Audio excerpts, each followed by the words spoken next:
Ram tiêm lâm pani chắc lâu ta chung nghi ni tin ka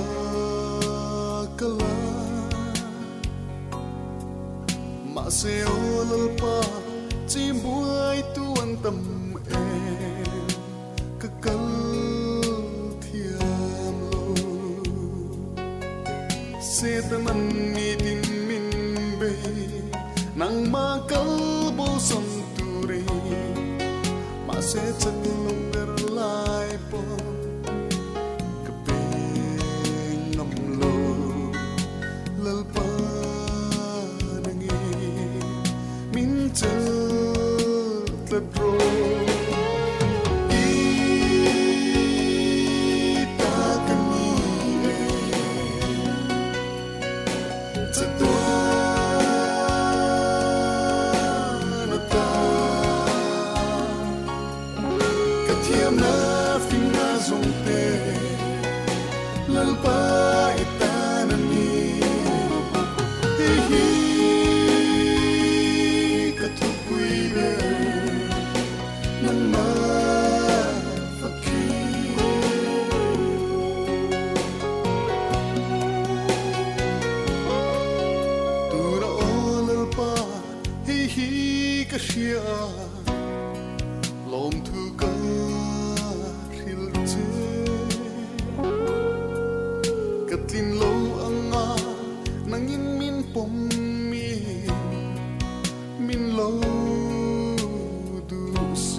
sa tuan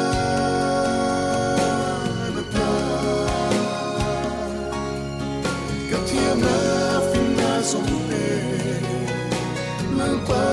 itarani hi ka thupui ve nang ma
Hãy subscribe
cầm ngái em chê lâu pa cầm ngái em chê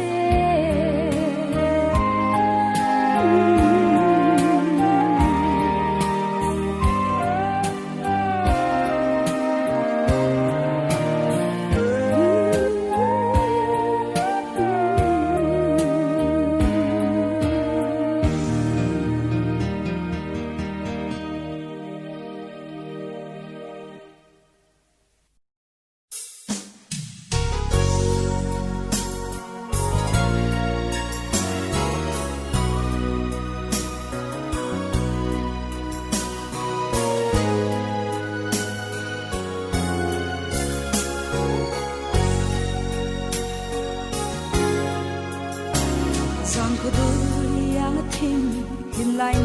này lâu hian cái xin luôn hi bây đồng reng reng hian mo xuân hít hur chung hian mo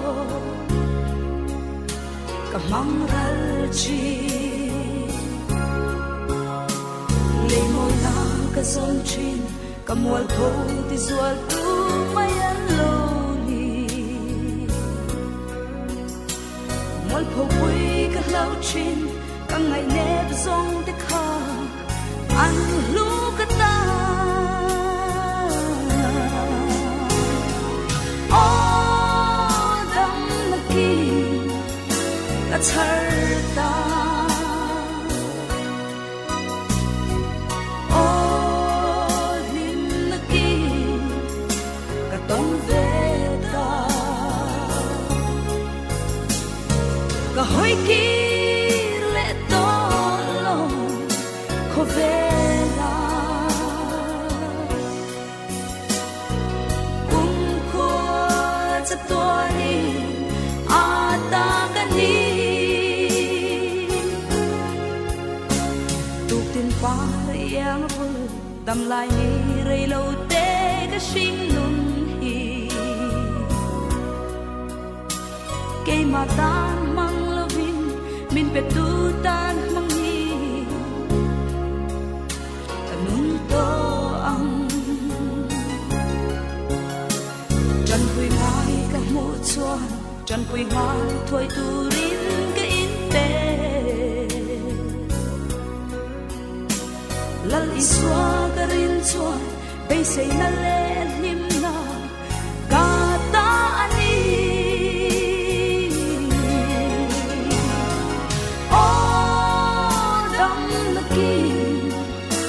char ta o hin na ki ka tong ve ta ka hoi ki le to lo ko ve na kum ko cha to ni a ta ka ni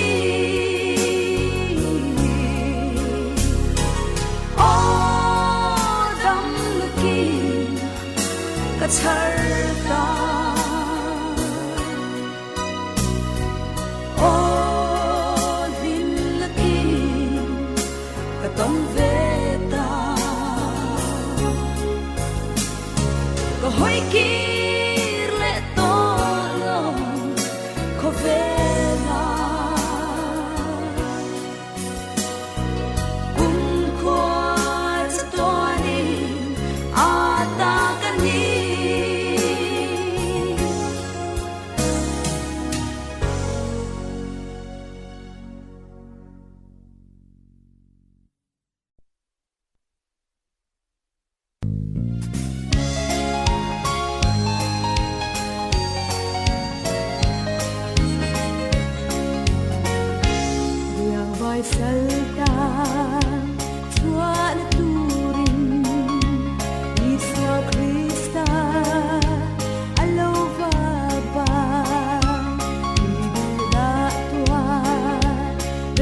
răng răng nè quang tê lệ la mi cần phát dễ đồ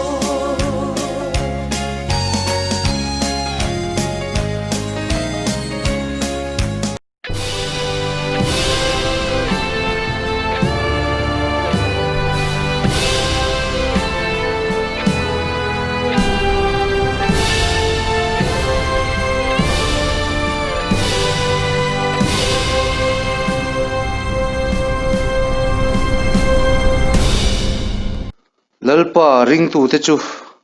Zion tlang ti ngin rual lo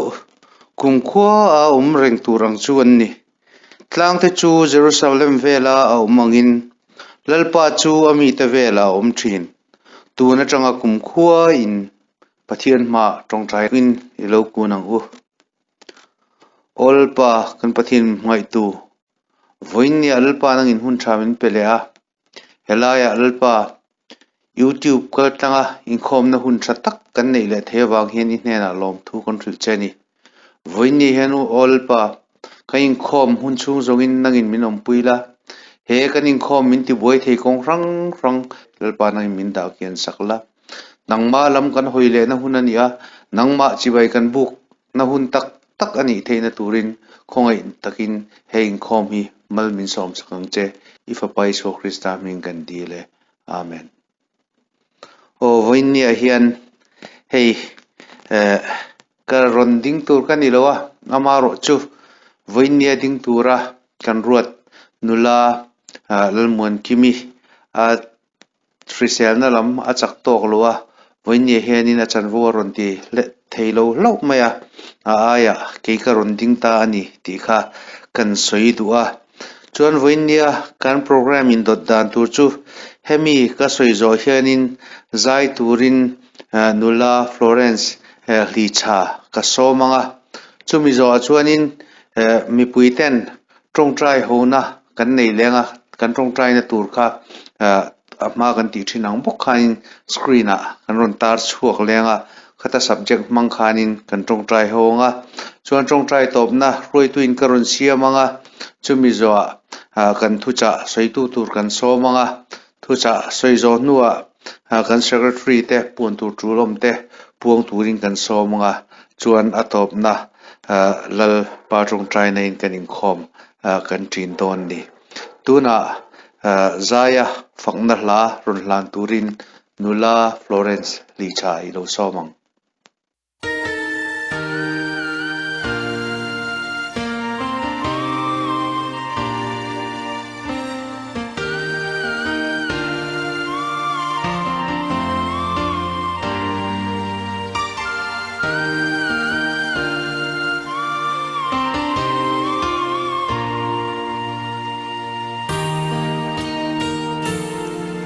Sat mang an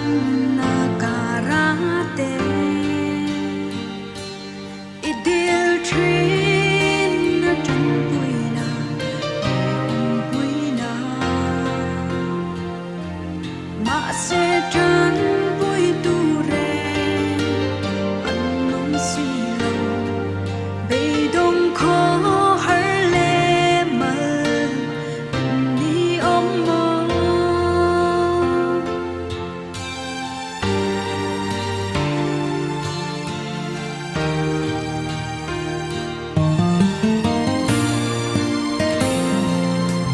sat mang an na karate idil trin na puina puina ma se tran pui tu re an nong si lo be dong kho har le mal ni om mo akal san ta che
Lalropuia hle mai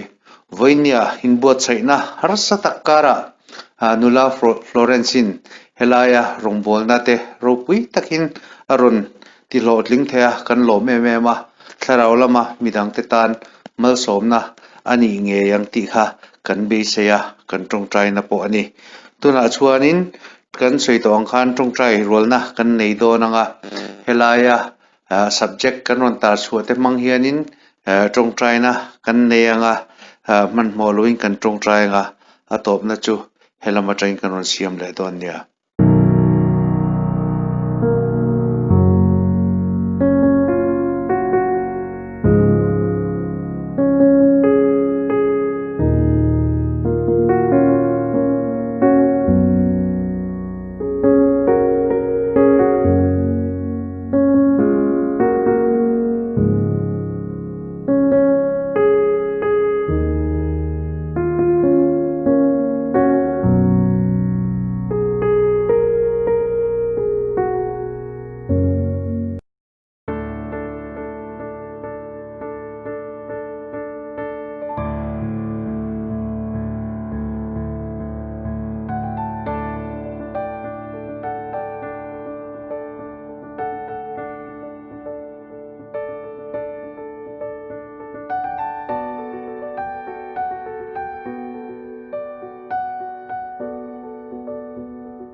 olpa kan pathian ngai tu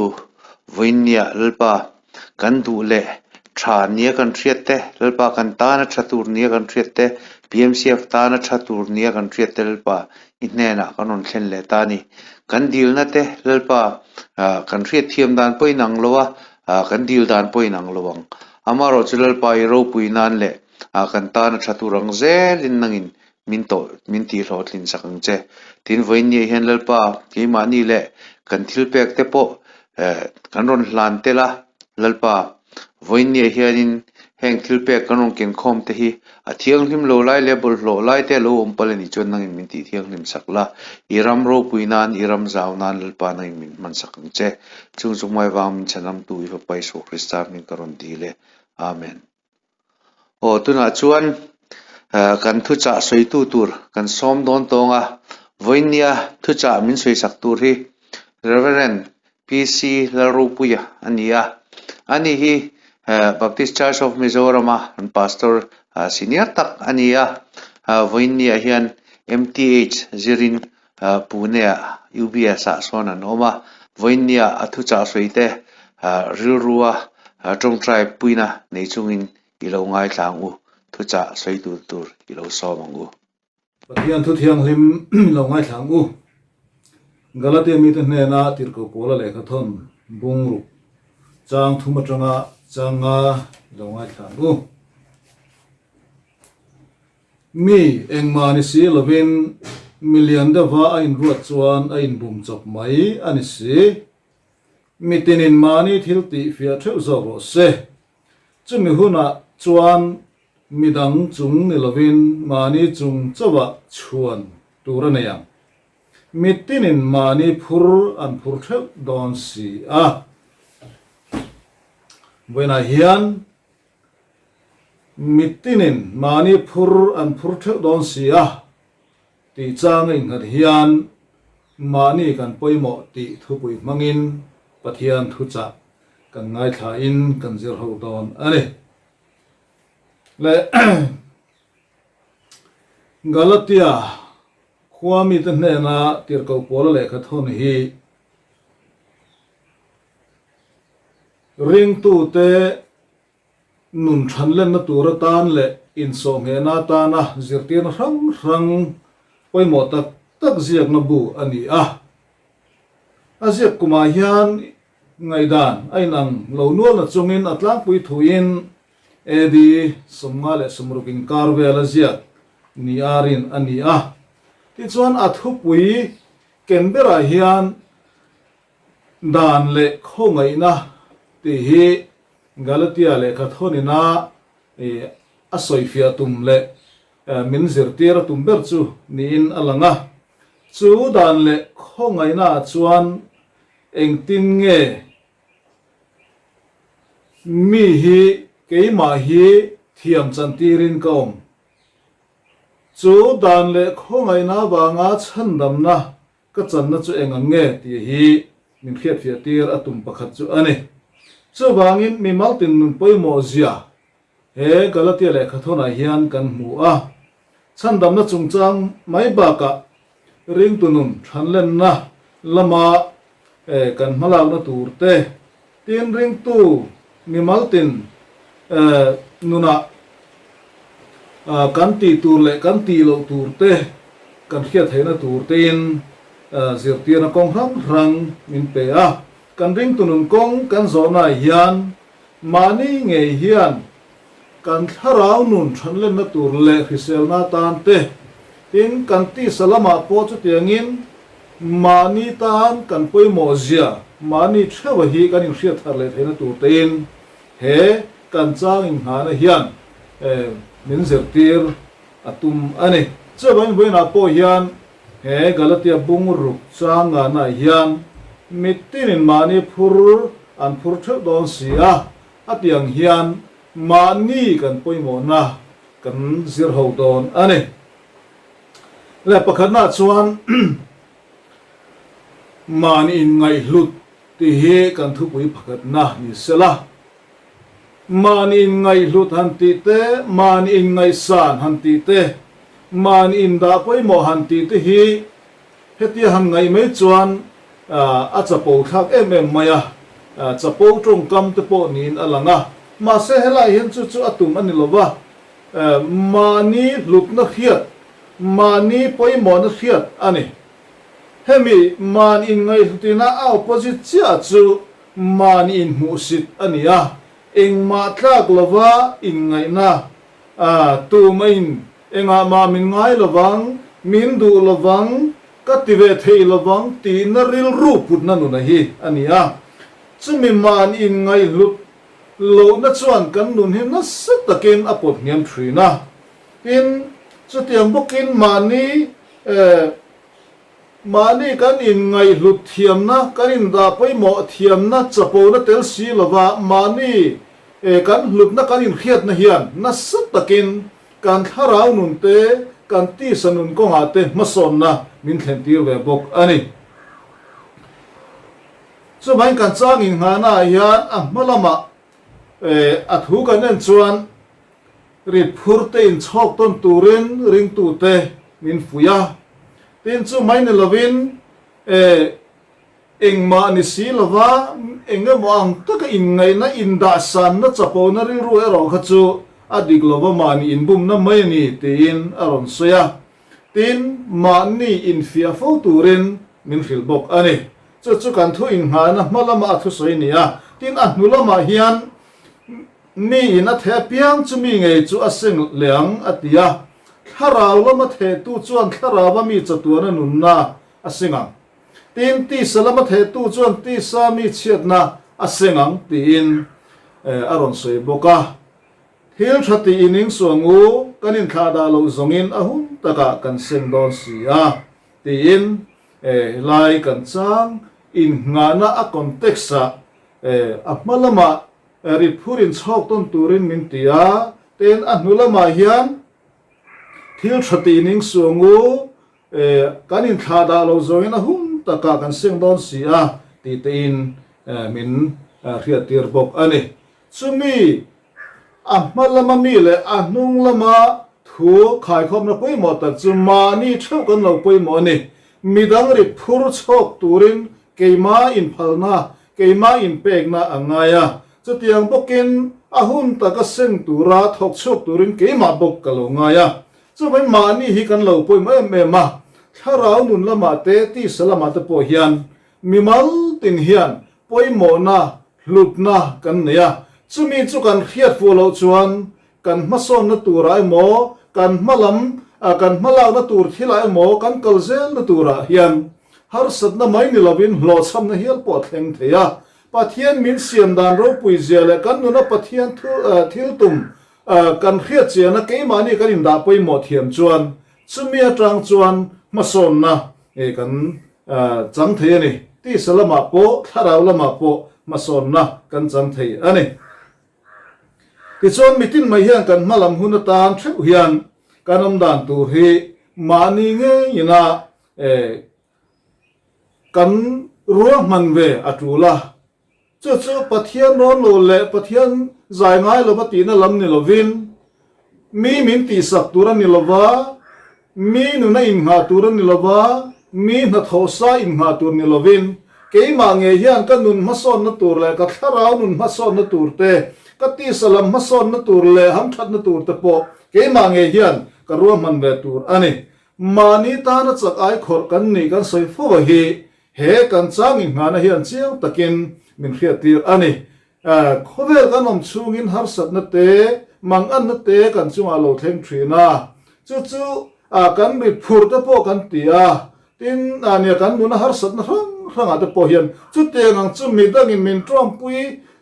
bok ma sela atur tu le aphur tu tak tak chu ke ma kania chu a chhela ma po ke ma chunga thil thleng chu ke ma bokin ka phura a thala ma po ke ma chunga thil tha thleng chu ke ma bokin ara ka seng do na ni mani hi kan lo poi me mani ti hi wena hi kan thia thara tu le me mani chu tiang chu ne wangin mani hi kan in da poi mo thiam tu la eng mani lo tak lo thei lo ni ve lo va in ngai na atang chuan mason na om thei don lo ani mani din mun pathian in min da na china hian lungoi taka kan pen chu angai ani mania video ken pakhada chuan khowela meiche mel seber an kom na ka muwa apian tiratanga mel chiat poni big lo enge monnat na baina sen lai tangin atak sa lo dang lama amit mu te ron pong so ka ha te ron kuwa atak sa te chera tiana ki them thum mai mel chi han ti taka en po har sa khop kha chu tiang khopa mi hring khirna tona mel chi chu ania amadu wam poni big lova apian pui poni lo na chungin khatiang kha alo ni ta ka chuan media lamin khowela meiche mel chebera an thlang tat mai ni chun an kom na chuan kha a mel chiat na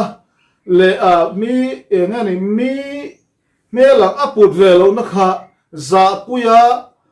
tom reng kha atum dan ani lova mel chiat nut taka kha lut na angai ve tat mai ni chumi wa chuan media point thattakin an kom theya thuan zota thattakin a changa chumi wa chuan ham thatna po achunga thil tam taka lo thleng ani ama kha mi ten mel chiati ma sila ama chuan mel chia ai ngai lova adin huna kha amani na to kha angai hlua ada ro pui wangin chu chuan anuna mal somna aron thleng jok ani ei mi hang ho ten an soi fo thin chu thil du mi amoi ni anti thina chu kai ni mi da chuan thil thalo le moi lo soina adum lam te kan soi thina ma se an mani mi hang tan chuan dum hi amoi ni anti ve ta ni chu tiang chuan mani ni na kan ngai hlu thiama mani kan in da poi mo thiam na hian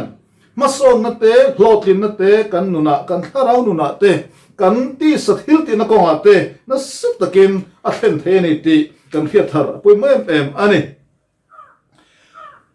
tin mi hring ril ruai hian mani in da net na in ngai net na chu tiang chu om du khop maya thil han ti howa midang tluk ve lova in ngai na te midang aya thalo deuh bi ka in hriat tlat na te awm thina chu tiang chu kan hun tong me ka te kan la tong le zel tura tu po kan nu na athleng fo thina tling nia in hriat na te thiam nia in hriat na te chu chapo na ani amai ro chu keima ni nu na hian pathian in a min siam ang to ka ti ve thei hi ka ngai lu thiam tura nia chumi chu ka phor chuak thiam tura ni chumi pathian in a ability min pe thei na min pe ka chu mang tang kai turin tran ka la ve tur ani thei lo ba in ngai tlat chuan thil hi kan thei lo nge thin tling lo ba kan in khiat tlat chuan kan lo tling lo mai thin chu wangin kan thil khir na hian thil dang chu thu ran ni sela ke mani nun bik kan en fia na hian midang nun kan te a midang tlin lo na lai kan mua midang fel lo na lai kan mua tu te mo mel thate we mo tling de we mo thiam de we mo kan mu poka tiang khan mi kha chu kan te zung zung thina mani hi kan lo in te khat em maya mani hi kan lo in en fia ngai me lo thina chu wangin mani hi kan en fia thar apoi mo ani kan thei na pathian an min pek te hi midang an ne chung lo man enga nge ka thei lo bi kang ti na ru hi kan put fo angaya chu kan thupui na min hruaitu na pone mitirin mani phur kan phur theu don sia atia chu mani kan poimo mani phur mani chungatla mani ta chu apma mo phur tu chu ke ma ka ni chu ka tharau nun lama te ka ti sanun lama te ka om da tur thui takin a filo bangin mani phur kan phur don ani mani hi kan poimo ani ka chunga thil thleng hi midang kuta ka dango thu om lova ke ma bokin chu ka chunga thil thleng a chu ka ken chho tur ka len chhuwa tur ka phur tur a chu ani wena hi sei tur tam tak om thenga thil pani chumi kara chuan han zelan po ka do thil poimo tak tak pani chu mani kan poimo na tharau nun lama ten mani kan poimo na ti sanun lama ti hi wena hian he thil pani kan zir pel don ani ti chuan tu na kan han ngai thak ta ka khan mani in ngai lut na tangin mani in da poimo na tangin mani hi tok ve in khiat na tangin chapo na ril ru tel si lovin chumi tang chuan tharau nun lama te ti salama te maso na kong kan zo don ani he hi voina kan soi kan than chuan na chan le kan tarlan du na chan a chu he covid-19 filen kara lockdown no wangin kan program le kan hun man dan turanga kan ro man zong te ti thei lovin oma mimal nun abuaya chung ko khosak phung po buaya society po buaya ram po buaya akhovel pumang point he hilenga wang hian kan tu mangin kan om thei lova kan buaya ne chumi atak chuan mitam takin ril ruha nan te tak che pha nan te aman thei ni ti hi achiang ma lockdown no wanga har sat na kan to wangin ril rulam har sat na te lo om theya malam hun thim ria pathian na te kan nei theya chu tiang kara pathian thui na min hruai tum na hi boina hen an tarlan kan du chu ani chu wain mani phur kan phur don mani kan poimo na kan tharau nun lama hian enge ni ti kan zir don ani mani tharau nun choi kang turin midang an poimo berlova keima bo be ga poimo ani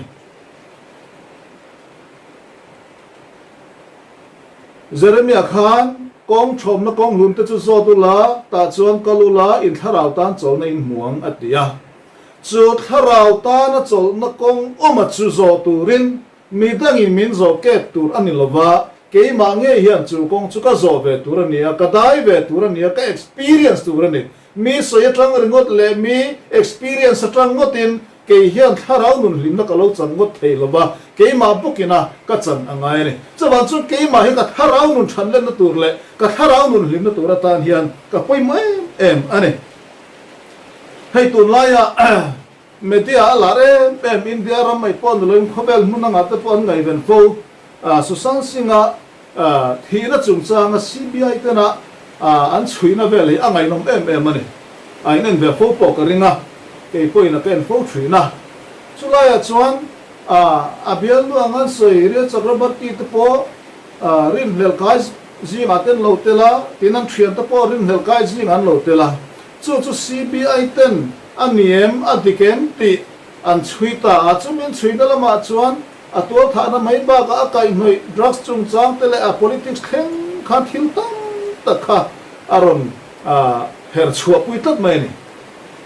chu tiang chuan mi diglo na lai zon chu tamin CBI ten na su takin ma an lamek ani heng ka en laia karil ro thil lo chu thil dang dai ania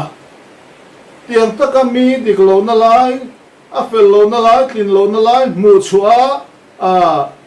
nani dan manga hem thei tur buat seya tan ina tan tir an tum na ang che hian kan nun hi kan ni tin nun hi sual hian min hlin be tum hian min be thrina daniel ata thian zo ho kha karil ro alo lang tat mai an diglo na lai te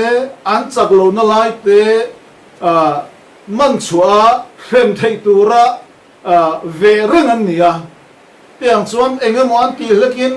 an lo en kha a an lal nen an report a chu tiang kha tiang chuan an ti khan an diglo na lai an tin lo na lai an fel lo na lai kha ron mu chu an tum thina chu tiang chuan an ma ni ngaya diglo ni an hiat te po kha an va mu ta renga pathian ne na an tong try thina kha an va mu chuak ta a an ron hek ta renga ni a history kan ria khalam chu soizel po ka tum lem lo ba chumina kan chumia tanga kan soilan do chu kan nun hi sualin ti hian kan chaklo na lai min hlin be tumin ni tin hian min ve thin ani wena hian lockdown awanga ril ruhana le khom tuar enga mozat anom social media thang ra anin om thu te a khom thu te an soi thina ten chu mai ni lo ba ko ran anga kan Inkhawm na te po kan han nei thei tak lo ba chuan kharau nun te po niam taria ba in khiat na pathian poi sei taria ba in khiat na diglo taria ba in khiat na te min nei tir mek ani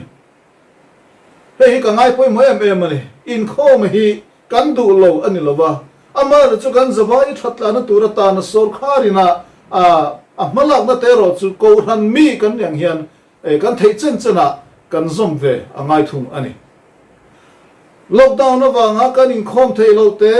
kan thian te ne na pathian thu ka impol ho thei lo wang te a kharau nun down ria ba kan in fiat na te hi sualina min hlin be atum na lai ani tu chu ve na hian ma ni kan poi mo na lai kan sei chu du chu ani midang ne na kan va Inkhawm te thil kan ti ho te hi kan rong bol ze na turata na in ti chak ton nan te in ailum nan te chun a thalu tu chu tiang ang lo rem to lo ni poin we na hian ma ni kan poi mo nei kan thiat thara tu la ma ni chau po lim takaminom tir tu chu ama pathian hi ani ama pathian nen hian ka in chung kil khor mun hrem ber lai tang poin ama ka pol thia biakina ka vakal kherlo poin midang ne na kan va Inkhawm kherlo poin mi khiat lo poin ama pathian nen lim takin lung oi takin kan in pol thia chu chun kharau nun min ti thang lian thin ani chuban chum ma ni kan lo poi mo em mai pathian ne na tranga sakna mutur te ama ne na in pol lim tu te hian midang ti wanga kan va ti ve na ringot ai chuan thin lung taka ma ni a fian riala kan ama kan pol na te hi kan num ti thang lian tu le ti chak tu hi ani zo pho thina chuban chun hemi lai hian cái mà đi cần bôi mồ này in máu thiam bằng u Inkhawm thấy lâu vàng à kharau nun ro ngồi tuổi in đại hi sualin na min bum na ani mà ni in thiam này cái bút thiam him sia tur kan này à trong trai thấy turin lau pan kharau thiam lim min che chila ama ne in pol adu renga cho bang chuan bia kina ka lo kal thei to lova Inkhawm program bang in kan lo mang thei lo ni poin man ruma man in chung khura po hian lau pan ne in pol lim na nun omani kharau nun than len zong na tur hi lalpan he lockdown na hian min bo sai sak zok ani adik tak chung kan Inkhawm te poi ta nang in kan bakal ve mai lom kan thu soi te poi enge soi po kan thresui to lem chung le nen bia gina kal kan ni chuan ti thawiao pathian lom ta bia bangai na te po kan in nei lom bia gina kal kha a thalo tin an lovin มาเสอตุมตักโจก็จะอามาปะเทียนเนี่ยนะอินโปนะตักนี่เฮียอันอวางินมานี่อินช่วงขราปอมานี่ปินดันช่วงเรลาปอเฮียนปะเทียนเนี่ยนะอินโปนะตักเฮียกันในเทียส่วนกับการขราวนุนชันเล่นนตัวเล่การขราวนุนคริสเซลนตัวเฮียนมานี่ฮีกันเราไปหมดอันนี้มิดังเนี่ยนะที่ที่เขาแค่ระฮีอีพูดเราบังโอ้จู่ส่วนนี้นะมินเนี่ยนี่เทียนมินจันทีระกงดิกโลโซก็กันกัลพานตัวตานอัฐังกัมเตปออันนี้เทนลายเอามันนี่มิโซทอนทัวเฮียนเนี่ยเฮ้ยหุ่นอะไรมาเอ็มมาที่ตากระสวยลงอ่ะมิโซทอนทัวเฮียนมาร่วงนี้จันจินเตะทอนทัวตะกันง่ายแท้ๆนะอันนู้นถ้าร้องข้ามพุ่นจงจังจังส่วนขาพุ่นจงข้ามาร่วงนี้นู่นเต็มเส้นข้านอันนั้นขดล่างเกียนตัวมันนั่นเจ็บตัวทีนะจุดที่ไล่จวนมารู้ขันกันนู่จ้องฟันกันนู่จ้องฟันแล้วตีขันอันนู่ข้ามีพุ่นจ้องกู้งันเจเรกตัวข้าอารนินซอมเล็กทีนัตีขันอันกิเคลียร์เลยว่ามารู้เงินลักษณะไม่รู้จนอันกิตานินอันสวยทีนอันนี้ที่ตักตะกันนี่แหละนี่เราจุดก็เท่าว่ามิโซทุลาร์ตักประคัดอันนี้จุดที่ยังได้จวนตัวนั่งลงดาวน์หน่อยเฮียนส่วนอินมันหันเจ็บทีนะมินตีชุ่มมุกตุมามินตีบุญมุกตุมทรีนะมาเสปะเทียนทาราวเทียงลิมินจังฟันตีนเฮหุ่นขีรขันการาเฮียนอามาเนนอินโปนนุ่งในเทตูรินเริ่มจางแต่มินเสียมสกะมานี่กันอินเป็กนะเซละกันทาราวนุนทันเลนนะโอมานี่โลกดาวน์บางอินกันนุนพุ่งบวยมาเสละอาหุ่นเลมุนสิระกันอินเสียมเรนเทียมอตูทรีนกันอินคอมโลบางทาราวนุนลำเจ้าเรียงตูระไงงดตูรปออันนี้โลบะมานี่ช่วงขรักมานี่รูมามุนเฟียงเดียร์ละมีดังเตลโลปอินลัลปาเนนโจเฮียนลินตะกินเอาเทอันนี้จะมีกองจุกันทันเทียมง่ายจะมีกองทั้งตัวจนมานี่ฮิกันปอยหมอมานี่จุดเตมังติเทลบกันยังไงจุดเตมังติเวทลักลบกันยังไงไบเบิลกันเสียร์ตะปอมเสนลบกันไงลุยตัดเตกันจงใจในตะปอยังไงเนี่ยตัวเต็มตรงกันตะกะแทงสังระวังตีไงตัดเตะขัดเตะมังซองไงดานนี่ตัดเตะข้าส่วนนั้นตัวอันนี้เวลาเห็นกันยังอังินกันอังินเล่าปันมินโพลิมอดูเฮฮิเลนการาเฮียนเฮล็อกดาวน์การาเฮียนมานี่เจ้าปนมไม่ละลิมตะกินเล่าปันเองกันเล่นดุนไทยอันนี้จะมีติดตัวจวนมีดังนี่ละวินเกี่ยมากับปอยโมนังมาอีปอยโมอันนี้อีตุมนั่นเลยอีดูนี่อ่ะปอยโมอันนี้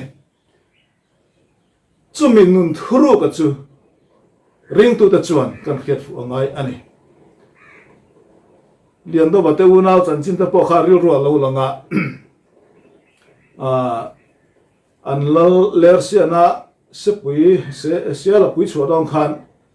อัฐันดันตุรคัดมีดังขลบารอนะส่วนเลร์เซียเลียนทับปุยอันนั้นขัดโชกัติขัดมาเสหิมเทลเซลติขัดหิมเทลลุยเซลอัตตาปัจจุบันบูเดลอังไม่ปุยเตะตักเสียตักตัวไม่นะอันดูเราตัวรองเขาโอ้ใครก็ตีปัลตีเป็นข้าตักไม่ข้าว่าผีออกจัดไม่เนี่ยมาเสจุดตุ่มตักโจกันเนี่ยเองอาจารย์กันติดจนข้าเสปุยเจอตักมีดังเนี่ยนะเสียวดังเนี่ยนั่งขายขินเพจวนจอร์เจตักเองมัดลักลงไงค่ะข้างเสียวดังซงขาตู้ปุยเบอร์ขันนี่ที่เลียนดาวขันอะไรทุกไม่จวบางจวนมีตั้งไงชะลวังลังนี่มาเสละชาเบอร์อะไรตั้งระบางเงินจู่อะไรเงี้ยอันนั้นพวกเขาเดิมเบี้ยนี่ผมตั้งกันนี่มาเสอันนู้เซละทนทุกตัวพวกกันฟรีจู่เนี่ยไว้นะเฮียนชะลวมังกันไงเตมีไงน่าจังปัวอันนี้เราโมหันที่อังซีตัวรัตปอยันเกี่ยมานี่นะคงติกันเฟียดปะเทียนทาราวเทียงหิมจันปุยนาซาระกันทาราวนุนตานะมัลสมนะคงกันเฟียดเฮกันมันเทียมมังไงจะมีมันตัวรัตกันหลักจัวไม่นี่ที่สลัมเทียนาจังอ่ะทับปุยเตนิลวินปะเทียนละมาจังอ่ะเทียเฮอะไรปุยหมอกโฟชีแห่งล็อกดาวน์ตัวปอเฮเขาเวลที่เราจังเงินเทียร์เรางูปะเทียนแล้วมาจังเงินเทียร์เรางูปะเทียนนี่มินเสียมชัดนั่นตัวมันรู้นี่เฮ็ดยังไงมินันคุ้งรันนั่นตัวโปเฮปะเทียนนี่นะอามาเนี่ยนะอินโปนั่นนุ่งมีมัลอังปอินชุ่งกวางปัวนั่นซาโซก็กันนี่เทนั่นตัวรินอันนี้เฮ้ยพอยากเข่งเมกอันนี้ ei Mizoram lama kan unau te po kan chung te kan thian te po chung Inkhawm nei ngai lo te pan an nei war takin ursun takin an nei mekani ti te kan ria tin chu mai ni lowa zu mun sa mun tlam thin kumpuiling le po Bible voi khat ma khoi ngai lo te po tuna chuan chung ko pa ne wangin chung Inkhawm Hruaitu ber an lo ni chhota heng lockdown mang hian pathian tharau thiam himin mi te nuna thu sei zela weina hin kein hi akal kan ma kan tang bi kam ti a hom em ani he hun tha hi kan tharau nun ta na mal som na ni theina turin tan kan la ka ngaya chu te chon ma ni hi kan poimo ani chu te nga tharau thiam lim bu sei thar thei turin he lockdown ka ra te he shileng ka ra te hun khir khan le hun harsa kan be se yang le kan tu manga thil om lo ka ra hian pathian tharau thiam limin min bu sei adua nasa zo ka ama che bai buk turte nasa zo ka ama ta na luang suak turte nasa zo ka arong bol turte min bo sei do honatan heng lockdown te po hi man tangkai adoni chu tiang ti thei tur chon keima ka poimo nangma I poimo in pek na I du na I du khan na chu chu poimo em mane mitinin mani phur kan phur theu do ni he tharau nun ko nga hian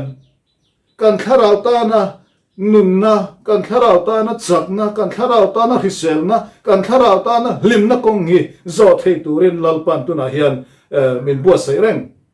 pathian tharau thiang limin kong min ko mu pathian tharau thiang limin min chen chi reng ani chumi ti tur chon mani kan che chuangai mi dang ni lovin keima hi ka tharau nun than le na turatan ka poimo ani heng lockdown ka ra po hian ka Inkhawm theilo bang te mi dang le na program le rong bol na kan nei theilo bang te tharau nun lama tlahniama sol kong te po zo mai hom khop om lovin heng hun tha te hian kan tharau nun te in siam tharila in choi ka ngila nasa zo ka lalpa ta na he lockdown lo zo huna te po lalpa rong kan bol theina turin he hun tha hian kan nun hi kan bua sai apoi em ani tin chu lo le chon ti salama hian ania he hun akal thui da hlek to kan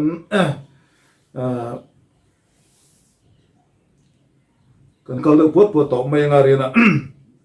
kan changin ngana kan muang tho khan mani phur kan phur theu don tharau lo ma po tu na kan soeng khan nia ti salama po chu tho chu ani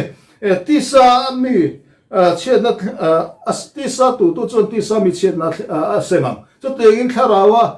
tu chon tharau mi chaturan nuna semang tin kan aron suya khove la kan cham chung hian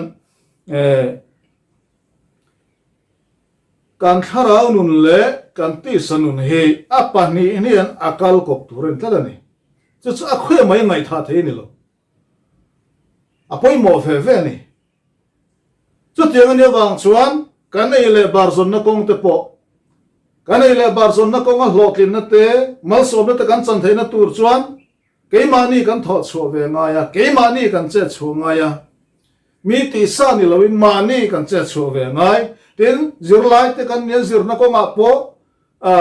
hlotlin na chang tlakin mi zir sa ni lovin keima nge na ka zir sa tangin thiam na te fin na te ka zong tur ka sar tur ni ya chumi mang chon ka zir lai po ka pas tur ani mi thiam na le fin na ni lovin mani thiam na le fin na mani zele kan lo poi mo ti salam thila kan mason na tura po hian tin chung kwang kan kal ho na te nu le pa te point fa te kan en kol na konga te tin in chung khur kan en kol na rim ate mi chung kwa le engamo lam ni lovin ke mani bo ga hi ke mani chung ko tan kan poi mo a ke mani chung ko nom na le nom lo na hi kan ku ta mani mani phur kan phur do na ni chumi ti to chu mani kan poi mo ani tin chu tiang zelin kan dam chung a kan na le ti tura hian mani hi kan lo poi mo ber ani chu tianga mani poi mo na kan thiat chen chuan tharau nun ko nga te ti salam thila te po mal som na te ma son na te kan chang phobang chu tiang ni lova thei lova in ngai tlat na te athim zong thil khir tlat na te hian a che zong in min roi thina lo chamna min roi lu thin ani chu vai vai na hian he lockdown na wanga kan tu mga kanom thei lo to nu po hian ko ran te po he lai chau ni lovin Mizoram lama te po Inkhawm chak em ma se alarem ri lo chu tianga nia wanga tharau lam nun niam ta viau tura kaning ngai na te hi sualina min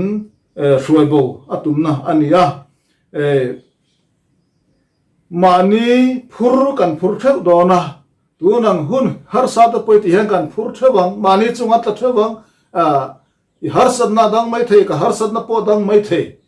chu tiang chuan kong rangin nang le ke hi ke nang lo mai thei mani din mun theu hi mani thewina kan nun chua pui tur ania chu chuang kan tharau nun than len na lama min hruai sela tin kan ti salam konga po masona turata na rabi rang te kan ra chona konga hian midang min support na chu ngai ma sela mani hi apai mo ber kan fowani min nam thin ma se ka kal du lo chuan ti ngai nam lo chawangin ka kalanga kalo har sat deu point thian ten te minun nam kal bokonga kan tangta nam chawang keima ber hi kal turin chumi hen chok turin chumi mason na kong zo tur le hlotlin na kong zo turin ka poi mo a heng hun har sa hun khir khan kara po hian tharau lama le ti salama hlotlin na te mason na te malsom na te chang turin midang ni lovin keima ka poi mo mani kan poi mo ani chumi chu voina hin thar le ila heng lockdown no wanga hun khir khan taka kan khosaka wanga ti sala thara lama chhet na ni lovin heng hun te hi tharau lama ti salama malsom na alo chan theina turin mani thwena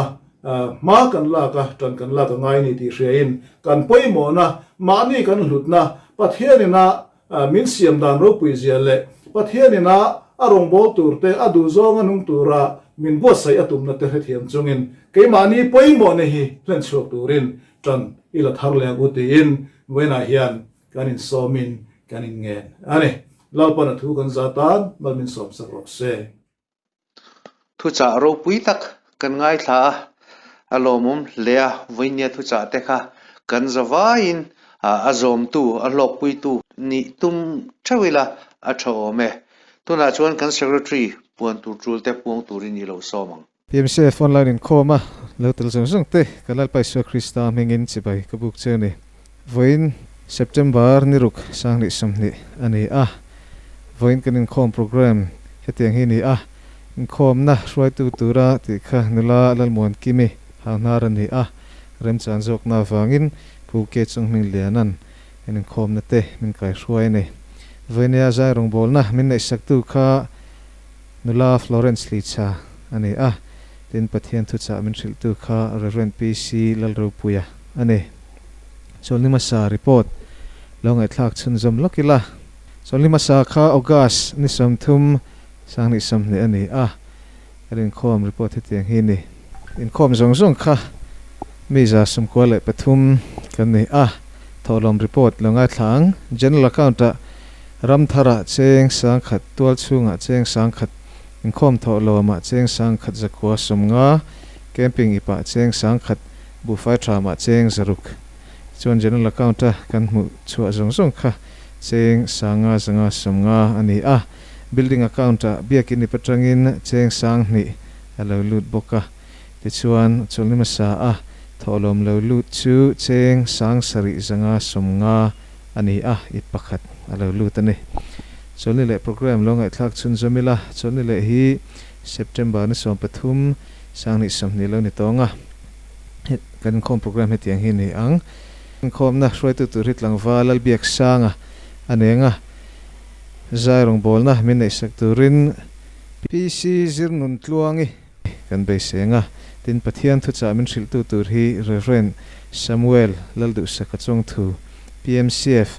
Executive Committee ex officio lui ane kalame I Tawngtai rualangu kan pa vanami I ming zaum ro se I ram lo thleng ro se I du zong vanan tiangin leyamin ti ro se ni tin kan ei khopin cho min peng che kan chunga thil ti sual tu te kan ngai da mangin nang point kan thil ti sual ngai da mang che sual tura thlem na min roi lut chuang che mi sual laka chuan min chandam zo khang che ramte thil ti theina te ro pui te chatuani ta ni sia amen